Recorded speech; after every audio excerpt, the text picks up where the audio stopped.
Guys, welcome to Pakistani reaction. तो कैसे हैं आप सब? उम्मीद है आप बढ़िया होंगे और मजे में होंगे। मेरा नाम है मुदस्सिर, मैं हूं बशर। सो गाइस, आज की वीडियो काफी ज्यादा इंटरेस्टिंग किस्म की होने लगी है यार। इंडिया ने बहुत बड़ी एक अचीवमेंट हासिल की है। तो वीडियो का मैं सीधा टाइटल बताता हूं, वो है India beats USA as most attractive manufacturing hub globally.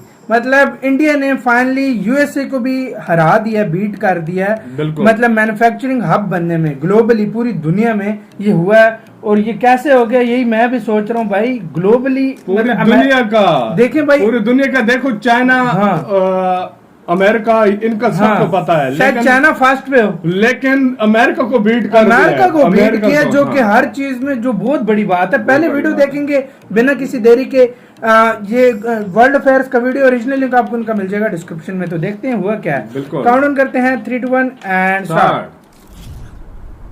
World affairs. Hello and I welcome you to world affairs. मैं हूं प्रशांत दबन। नाउ आप सब लोग ये बात समझते होंगे कि जब आपका प्रतिद्वंदी आपकी प्रशंसा करनी शुरू कर दे, तब आप मान लीजिए कि जेन्युइनली आपने प्रोग्रेस करी है, आप आगे बढ़े हैं। नाउ हाल ही में आपने ऐसे आर्टिकल्स देखे होंगे कि इंडिया अब दुनिया में second most attractive manufacturing hub माना जाता है। इंडिया ने एक्चुअली यूएसए को पीछे छोड़ दिया to become the second most sought after manufacturing destination. ये मैं कहूँगा एक टेस्टमेंट है कि make in India is a huge success. बहुत बड़ा ये जो यहाँ पर स्टेटमेंट है कि India second most attractive manufacturing destination है, यूएस से भी आगे निकल गया है। ये किसने कहा है?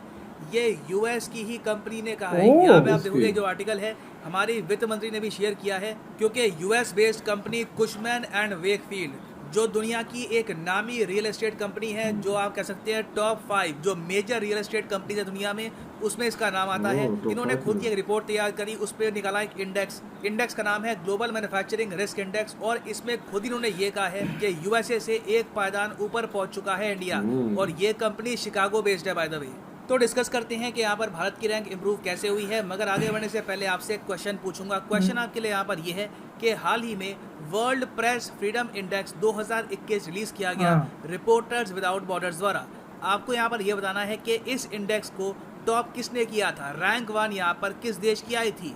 डेनमार्क, फिनलैंड, नॉर्वे या फिर गाइस आप लोग भी बताना कमेंट सेक्शन में। पढ़नी है तो सिंपली यहाँ पर गूगल कर लेना global manufacturing risk index PDF download. तो आपको यहाँ पर जो ये रिपोर्ट है ऑनलाइन मिल जाएगी ऑन कुशमैन। गाइस आप लोग भी कमेंट सेक्शन में बता देना। ये है वो पूरी रिपोर्ट। नाउ इस रिपोर्ट में अगर मैं आपको दिखाऊं तो जो बेसलाइन वाला सेक्टर है, जहाँ पर ये लोग काउंट करते हैं कॉस्ट को, रिस्क को और वेरियस फैक्टर्स को, जिसे एक इन्वेस्टर देखता है कहीं पर मैन्युफैक्चरिंग स्टार्ट करने से पहले, वहाँ पर नंबर 1 है चाइना और नंबर 2 पे है इंडिया, नंबर 3 पे यूएस है। ये बहुत बड़ी बात है यहाँ पर कि दुनिया भर के इन्वेस्टर्स आज के समय मैन्युफैक्चरिंग के मामले में यूएसए से कई गुना ऊपर देखते हैं इंडिया को। और पिछले साल इस इंडिया तीसरे स्पॉट पे था। हमने इस साल पहली बार यूएसए को बीट किया है। और देखो, चाइना को बीट कर पाना थोड़ा सा ट्रिकी काम यहाँ पे ये है, क्योंकि ये रिपोर्ट खुद ही ये यहाँ पर कह रही है कि जो बाइडेन के चाइना पर एक्शन लेने से पहले ही चाइना ने अपनी सारी मैन्युफैक्चरिंग चेंज कर दी है।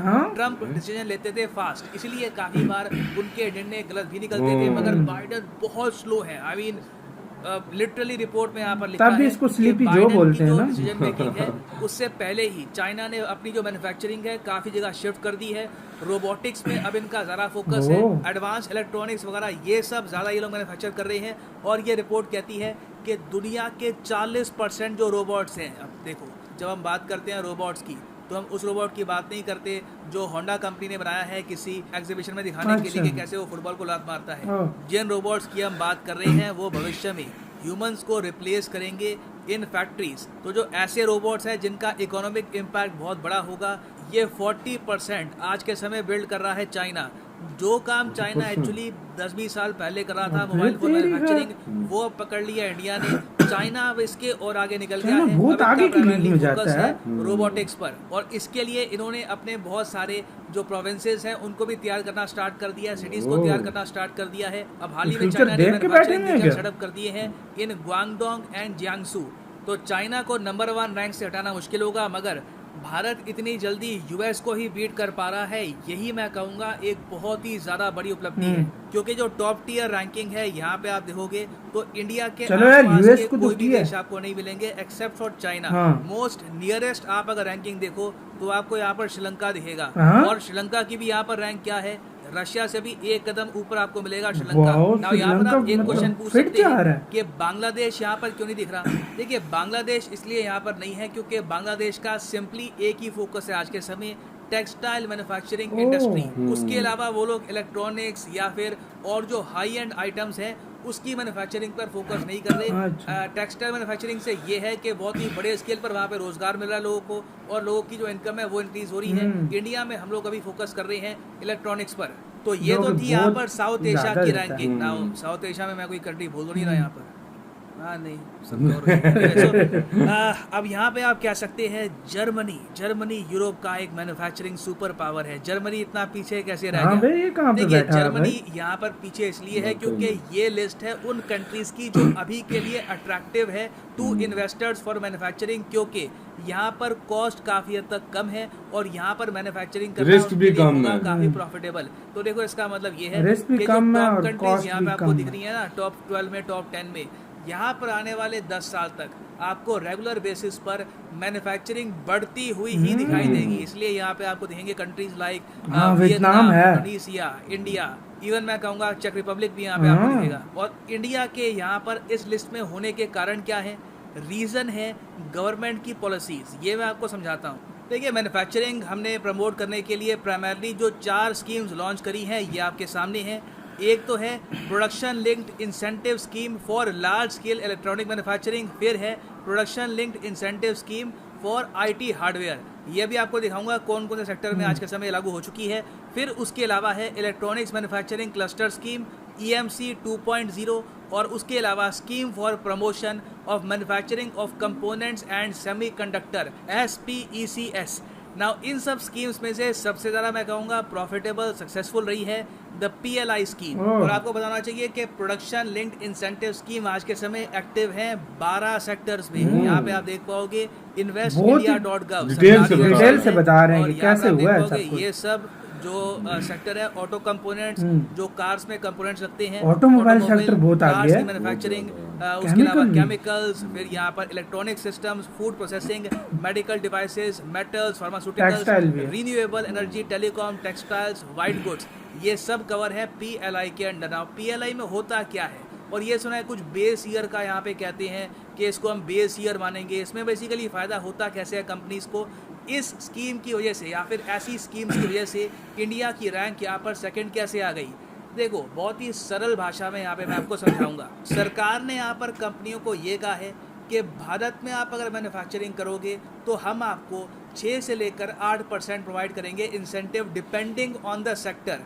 इलेक्ट्रॉनिक सिस्टम बहुत वाला जो कम है। सेक्टर है यहाँ पे आप अगर देखोगे तो इन्होंने इसका पूल बना रखा है 40,000 करोड़ का, तो इतने तक के आपको यहाँ पर इंसेंटिव मिलेंगे।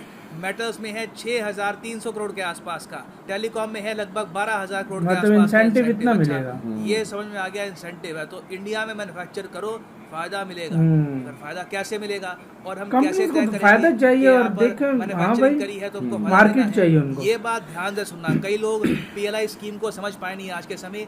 ये एक इंक्रीमेंटल इन्वेस्टमेंट स्कीम है जहाँ पर हम बेस ईयर मानते हैं 2019-20। इसका मतलब है कि मान लो एक कंपनी है, उस कंपनी ने फाइनेंशियल ईयर 2019-20 के बीच में 100 फ़ोन मैन्युफैक्चर किए थे। एग्जाम्पल दे रहा हूँ, मान लो उसने 100 फ़ोन मैन्युफैक्चर किए थे। अब सरकार ये कहती है कि जितना इंक्रीमेंटल होगा यहाँ पर उस पर हम आपको देंगे फ़ायदे। तो अर्थात अगर मान लो कि कंपनी जोर लगाती है, कहती है अगला फाइनेंशियल ईयर जो है 2020-21 का, इसमें हम प्रोड्यूस करेंगे 150 फ़ोन, मतलब कि 50 फ़ोन एक्स्ट्रा इन्होंने कर दिए यहाँ पर इंडिया में मैन्युफैक्चर। तो जो इंक्रीमेंट हुई है ना यहाँ पर प्रोडक्शन, बढ़ी है प्रोडक्शन, उसमें सरकार इनको 5 से लेकर 8% का फायदा देगी। मतलब कि 50 फ़ोन्स की जो मैन्युफैक्चरिंग है उसमें 6 से लेकर 8% के आसपास जो प्रोडक्शन की कॉस्ट है वो सरकार इस कंपनी को प्रोवाइड करेगी। मगर इसमें इन्होंने जो लैंड की कॉस्ट है, जो बिल्डिंग की कॉस्ट है, उसको काउंट नहीं किया। ओवरऑल इलेक्ट्रिसिटी कॉस्ट जो है, लेबर कॉस्ट जो है, बाकी जो सब कॉस्ट है, वहाँ पे सरकार हेल्प करेगी इन सब कंपनीज़ की। और वो भी हम क्यों कर रहे हैं, वो भी हम इसलिए कर रहे हैं क्योंकि सरकार यहाँ पर खुद ही मान रही है कि हमारे देश में इंफ्रास्ट्रक्चर की कमी है। हमारे देश में चाइना की तरह आपको एक्सप्रेसवे नहीं मिलेंगे। माल एक जगह से दूसरी जगह लेके जाने में खर्चा आता है, ज्यादा तो आता जो है। ये एडिशनल खर्चा टाइम भी कंपनीज को ज्यादा करना लग पड़ता जाता है है। भारत में मैन्युफैक्चरिंग करने के लिए, वो कवर किया जाए इसके लिए लॉन्च करी गई है PLI स्कीम, और कंपनीज ने इसको बहुत पसंद किया है। It is a rolling success. 5 साल के लिए तो 2025 के लिए तो ये स्कीम रहेगी। हो सकता है कि इन द फ्यूचर सरकार अगर चाहे तो इसको एक्सटेंड भी कर ले, ये भी निर्णय सरकार ले सकती है फ्यूचर में। भारत का इंफ्रास्ट्रक्चर अगर हम बहुत ही तेजी से इम्प्रूव कर लेते हैं, हम एक्सप्रेसवेज बना देते हैं, इंडस्ट्रियल कॉरिडोर बना देते हैं, तब उसके बाद ऐसी स्कीम की आवश्यकता ही नहीं होगी। भारत यहाँ पर कह सकता है कि अब इंडिया में इंफ्रास्ट्रक्चर का बहुत फायदा होता है, क्यों भाई? बढ़ गया है कि आपको किसी स्कीम के इंसेंटिव की जरूरत नहीं है। वैसे ही इंडिया की मार्केट इतनी बड़ी है, यहाँ पर मैन्युफैक्चर करो, हमारे लोगों को सामान बेचो और प्रॉफिट कमाओ। बहुत बड़ी और मार्केट इंडिया में है मैन्युफैक्चर करना इतना इंपॉर्टेंट क्यों है? देखिए, यहाँ पर भी सरकार ने ये लिखा है, हमारे देश में आइटम्स की जो खपत है, स्पेशली इलेक्ट्रॉनिक आइटम्स की खपत, ये बहुत ज़्यादा बढ़ गई है और 2025 तक हमारी इकोनॉमी जैसे ग्रो करेगी, तो हम अगर स्मार्टफोन ऐसे ही बाहर से परचेज करते रहे तो इससे हमारा जो फॉरेन एक्सचेंज है ये बाहर जाता रहेगा, रुपये की वैल्यू और कम होती हर रहेगी। चीज मेक तो हम इन लोग क्या इंडिया, चाहते हैं उसके कि तहत हमारे बनाना देश चाह में रहे हैं इंडिया। मैन्युफैक्चरिंग को, ताकि हमको फॉरेन एक्सचेंज यहाँ पर पे ना करना पड़े। तो PLI स्कीम अपने आप में मैं कहूँगा एक रेवोल्यूशन है। इसने एक मेजर रोल प्ले किया है इंडिया को एक अट्रैक्टिव इन्वेस्टमेंट डेस्टिनेशन बनाने में। बाकी इवेंचुअली लॉन्ग टर्म में आपको अगर काम करना है तो अपने देश में लॉ एंड ऑर्डर इम्प्रूव करना होगा, क्वालिटी ऑफ लाइफ बढ़ानी होगी, यहाँ पे आपको इंफ्रास्ट्रक्चर पे काम करना होगा, तभी अपने आप ही आप देखोगे कि कई कंपनीज आपके देश में प्रोडक्शन करना पसंद करेगी। तो जो ये इंडेक्स इसी के साथ हुई गाइस ये वीडियो खत्म। ओरिजिनल वीडियो का लिंक मिल जाएगा आप लोगों को डिस्क्रिप्शन में। तो भाई लोग यार, मतलब फाइनली अमेरिका जैसे पावरफुल कंट्री और जो हर चीज में टॉप पे होता है, सेकंड पे होता है, उसको इंडिया ने बीट करके आ गए फर्स्ट नंबर पे। और बहुत ही ज्यादा डिटेल से इन्होंने बताया, सबसे ज्यादा इफेक्ट डाला है PLI स्कीम ने यार। हर चीज में उसकी मेक इन इंडिया के तहत जो इन्होंने किया यार, सबसे बड़ी बात यह है ना, उन्होंने जिस तरह बताया है, ठीक है, जिस तरह यह है कि गवर्नमेंट ने जब आती है ना कोई दूसरी कंपनी इधर इन्वेस्ट करने वगैरह, उनके साथ सबसे बड़ी बात यह है कि टैक्सेस वगैरह की छूट, ठीक है, उसके बाद कॉस्ट जो आती है वो कम, लेबर बहुत ज्यादा है, लेबर बहुत ज्यादा, ठीक है, तो रिस्क कम है, ठीक है, पूरी दुनिया को पता है कि यार इंडिया में बहुत बड़ी और बहुत बड़ा पीसफुल कंट्री है और बहुत ही ज्यादा एक बड़ा कंट्री है। तो उधर मौके, मतलब जो मौके बहुत ज्यादा हैं एक उनके बिजनेस के सक्सेस होने की। क्योंकि और दूसरी इसमें मेन बड़ी बात यह है कि जो भी कंट्रीज आती हैं इधर और उन्होंने अपने देश को किस लिहाज से उनको फायदा पहुंचा है, एक तो यह है कि उनके ऊपर made in India tag,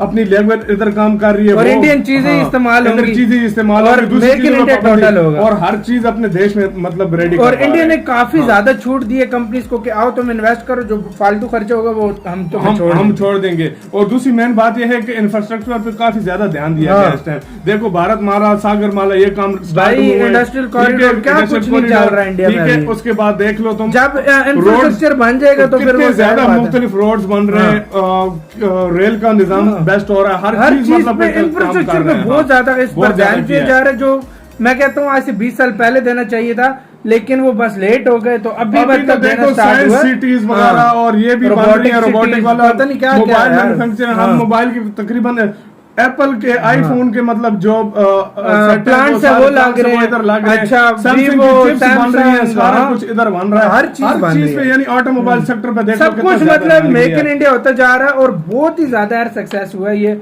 make in India project. और ऑटोमोबाइल सेक्टर पे ज्यादा ध्यान दिया, कितना ज्यादा, और ऑटोमोबाइल सेक्टर तो चल भी बहुत कमाल से, और इलेक्ट्रॉनिक्स के आइटम बहुत ज्यादा डिमांड है। सो गाइस आपका इसके बारे में क्या मानना है, अपनी राय में कमेंट सेक्शन में दें। इधर वीडियो खत्म करते हैं, अपना बहुत बहुत ज्यादा ख्याल रखना, तो यार बाय।